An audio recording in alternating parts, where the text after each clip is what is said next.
This is the Dungeon Master's Handbook.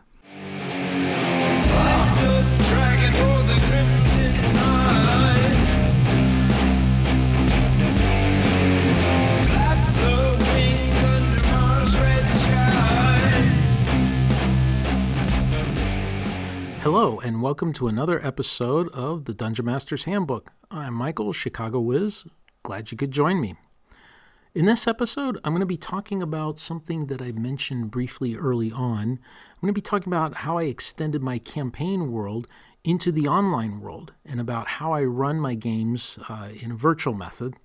I had mentioned early on that I run a tabletop campaign, which I've been doing for 9 years. Well, I also have been running an online game for nearly that same amount of time, and it's been a really rich and rewarding experience, and I'd like to share a little bit of that with you. I've used two main methods for online gaming. One is one that I personally am more familiar with, and that's play-by-post games. And then I've also run virtual tabletop games, or VTT, or services like Roll20.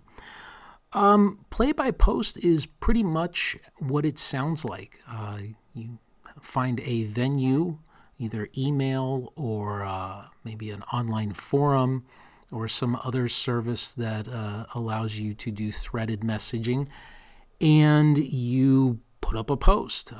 As the Dungeon Master, I'll put up a post that describes the situation, and then the players will respond as to what they do or say or spells that they cast or actions that they take, and then I will post responses to those, and it goes back and forth like that. Virtual tabletop is pretty much what it sounds like. I'm sure most of you are already familiar with it, but if you are not, it is exactly what it sounds like. These are programs or services where you can set up a tabletop which can have a map, it can have a picture, it can have miniatures, they call them tokens, for the various players and the monsters that you drag around and whatnot.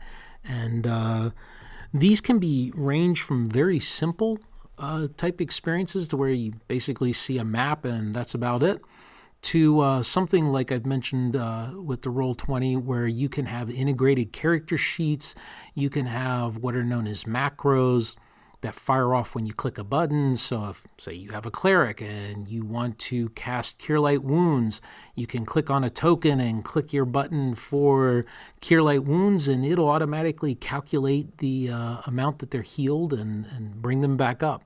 So they can be very sophisticated.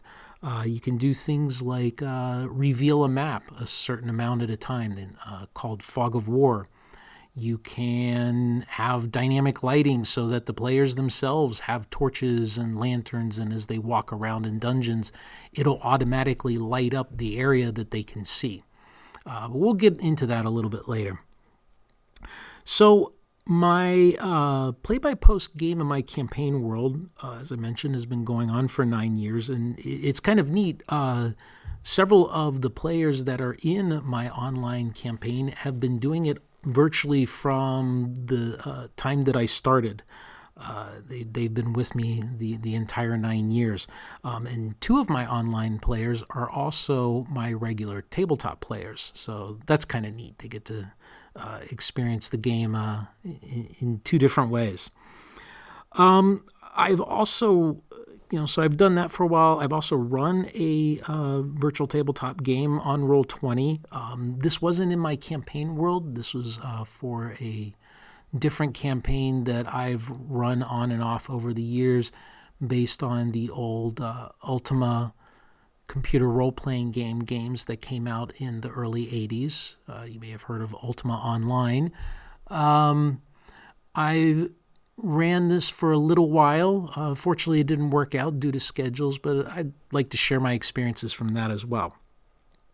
So first, here's kind of the real big question. If I'm already running a tabletop game and having a lot of fun with it, why would I run and do an online game? What would be the appeal for it? And for me, it was two main reasons. One, I had a chance to broaden my audience. I get to see friends of mine on, at least once a month, sometimes more, when we come to my house to game in the Etanera world. But I wanted the chance to meet and get to play with other people. And doing it online gave me that opportunity. I can have players from all over the country and even all over the world who might be able to enjoy my campaign world. And I think that's kind of cool. That's an opportunity I didn't want to miss. And then secondly, it gave me an opportunity to have more gaming in such a way that it didn't take up an entire day. For playing in the tabletop, we have to give up an afternoon, we have to give up an evening. In my case, my players give up most of a Sunday. They're here by 11 a.m. and they're usually leaving around 5 p.m. So, that's an investment of an entire day. And in this day and age, that can be kind of hard to come by. It seems like with adulting comes less time to do the things that we like to do. And I really appreciate that they do that, but I wanted a chance to have more gaming. And so being able to get online, whether it was with a play-by-post or doing it on a virtual tabletop, was an opportunity that was too good to pass up. I thought it allowed me a lot more flexibility. And in most cases it has. In some cases it didn't exactly work out that way. So when I've done an online game, I've ran into my fair share of challenges because now that I have 2 games running in my world, I faced some interesting things that I needed to come up with solutions with. The first biggest question was, where do I put them? I had a tabletop game that was establishing itself, and I wanted the online game to be in the same world, but I didn't want to necessarily have them conflict. There is a couple of reasons why, which I'm going to get to in a minute, but I wanted to be able to have them in different areas. One, it broadens and exposes a lot more of my world. And 2, it avoids some problems of overlap. If the players from the online game did something and then they were in the middle of it, and then my tabletop players came in and went to the same place, how am I going to make that work? So I did what was easiest. I put them on either side of the continent. And since everything in my world moves at the speed of pony, it was going to be really easy for me to not have any problems. So the players in my tabletop game play in the northeastern part of my continent, and the players in my online game played in the southwestern side of my world. So fairly easy solution there. The next solution, or the next problem that I had to come up with a solution for, is that time passes differently for each game. The tabletop game that I just did today, we went through 6 game days in the span of 6 hours. Well, in my online game, especially the play-by-post games, things move a lot more slowly. And so, whereas 4 years have passed in my tabletop world, my online game, although it's been going on for quite a long time, they haven't even finished a full year yet. So, and that's the nature of the beast. With play-by-post, you're waiting for somebody to post a response. And I do encourage my players to try to post at least once a day. That doesn't always happen. Sometimes I can't even post once a day. And if you can imagine a combat, where we can get through a combat fairly quickly because we're sitting here, we're talking, we're bouncing back and forth, the dice are rolling. I have to write something. The monsters do this. What are you going to do? I have to wait for each person to post their responses. We may have questions back and forth. Okay, you want to do this thing. I need a little more detail. Can you tell me what you're doing here? And they have to do that. Sometimes it takes 3 to 4 days just to resolve a round of combat. And sometimes there are 10, 12 rounds of combat, depending on how hard it is. So as you can see, we could be in a 2-3 weeks just to get through, or longer, just to get through one combat. So that's why time moves a lot more different, a lot more slowly. So my problem is this, if time is passing differently, I didn't want one game to force things on the other. So if my online game is running at a lot more slower pace, I don't want them to necessarily do things that are going to ripple forward into the future and affect my tabletop campaign in such a way as to where I have to do a retcon or, oh, I'm sorry, that didn't happen because, this other game did this thing. It kind of feels like, I'm involved in a prequel right now. So I have a lot of appreciation for people that write prequels and what the difficulties are. I was really careful in how I planned this out. And fortunately, by putting them on the other side of the world, while they are involved in events that are very similar, the things that that the online party does aren't going to necessarily fully translate over into the second game. And it may seem a little bit like railroading, but I can also prevent some things from happening. I've got a pretty good handle on that.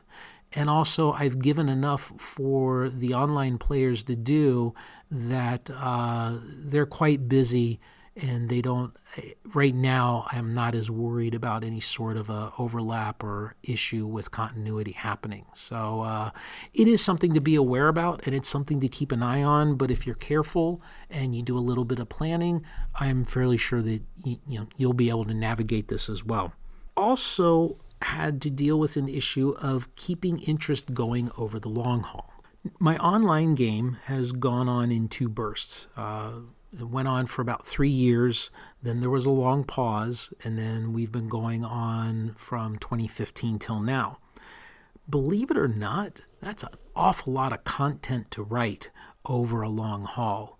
And not only that, but it's also a lot to keep them interested and keep coming back and keep them to where they want to continue playing the game.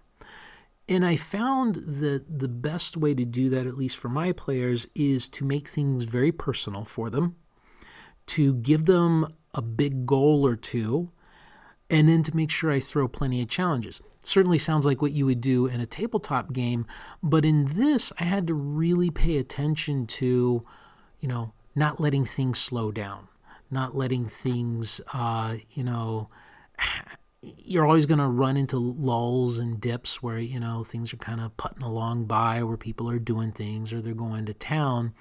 And so I always made sure to put in a little bit extra effort so that way nothing was really ordinary. The tabletop players, okay, I'm going to go to market and I'm going to go buy my stuff and I'm going to go get outfitted for armor and yada, yada, yada.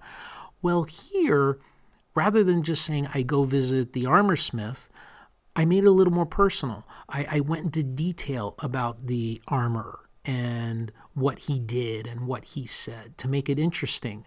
When a player goes to the odd bookstore to find possibly something of magic, it's not just a bookstore. There's weird things going on in there. There's a proprietor that looks like he's a goblin, and just try to add that little bit extra so that way it continues to interest them. It's like reading a story for them, and they constantly want to see what's in the next chapter, and I have to keep doing that. And it's actually a lot of work, but it's a lot of fun. I have to admit, it's a lot of fun doing this, and I always try to get feedback from my players in terms of what they're enjoying, what they'd like to do next, where they want things to go.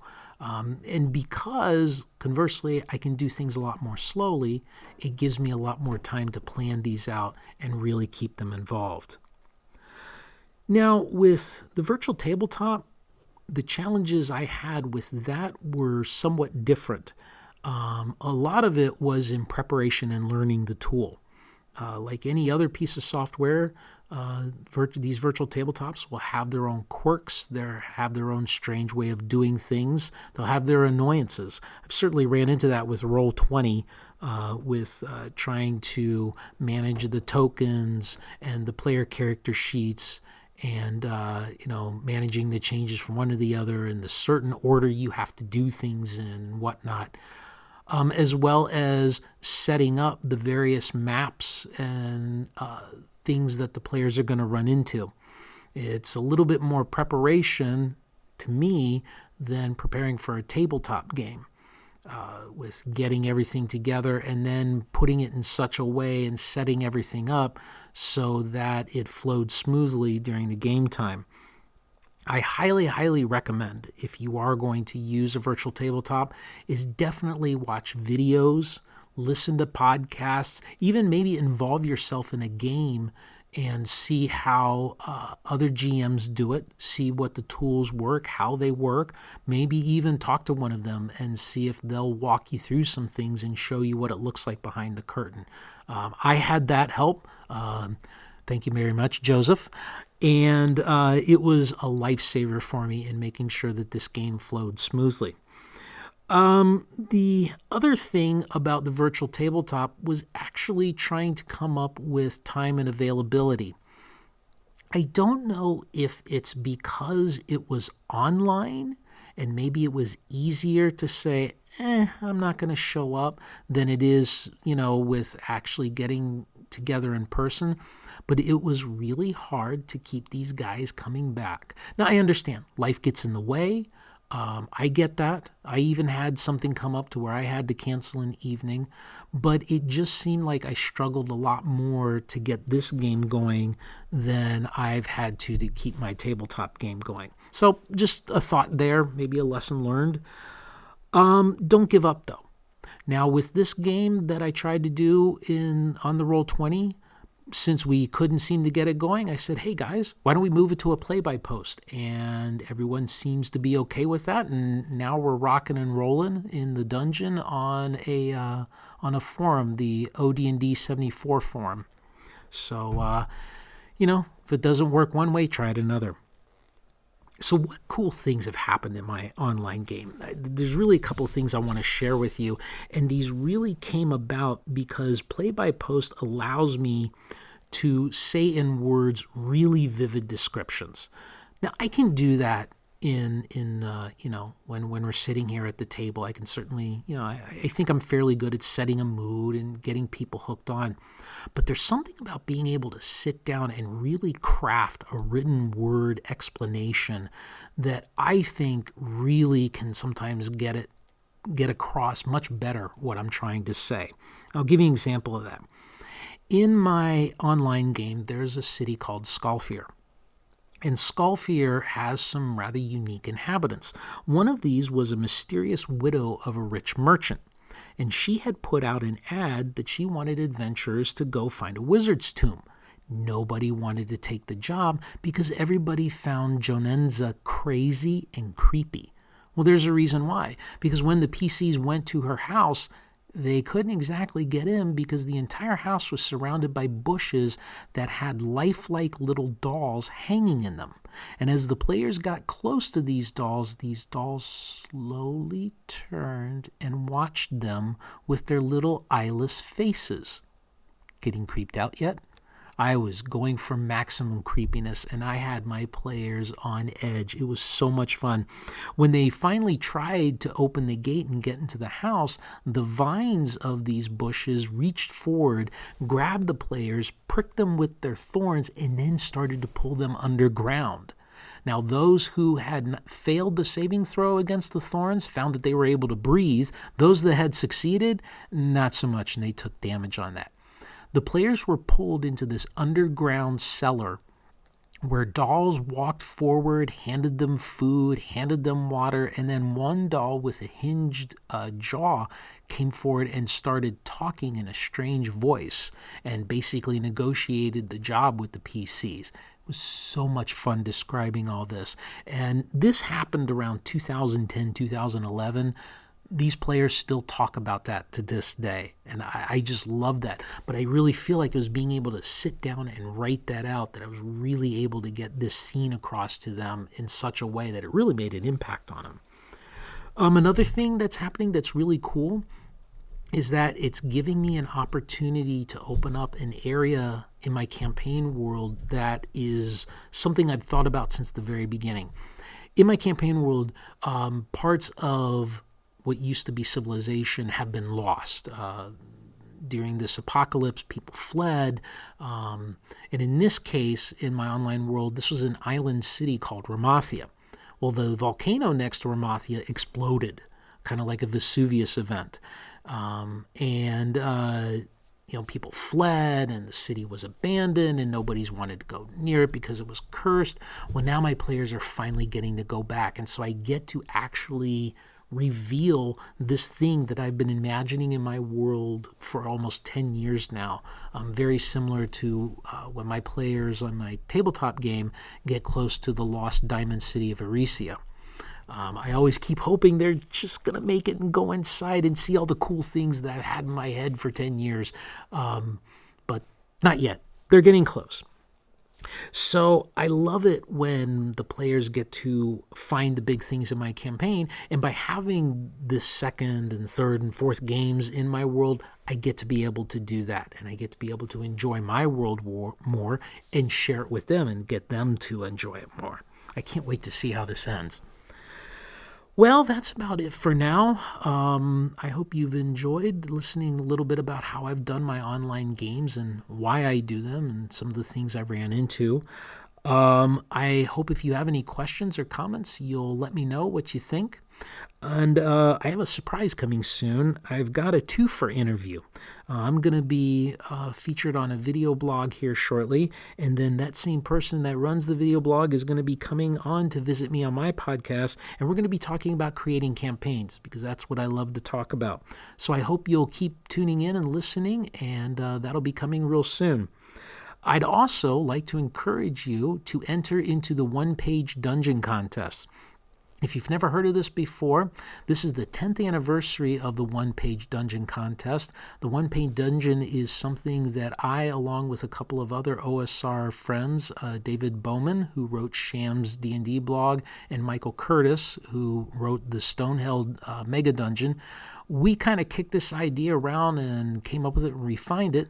And then a blogger by the name of Philippe, also known as Chatty DM, he discovered it, and we all whipped up a dungeon contest back in 2009. It is going on again this year. You have until May 1st to enter into it if you go to dungeoncontest.com. There's tons of sponsors, a lot of really cool prizes. Chatty and I are judging again, so we're really happy to be back and a part of the 10th anniversary. There have been some really awesome dungeons made. I hope you enter. It would be really cool to see your work. All right, that's it. I hope you'll subscribe and review and let me know what you think about the show. And until next time, game on.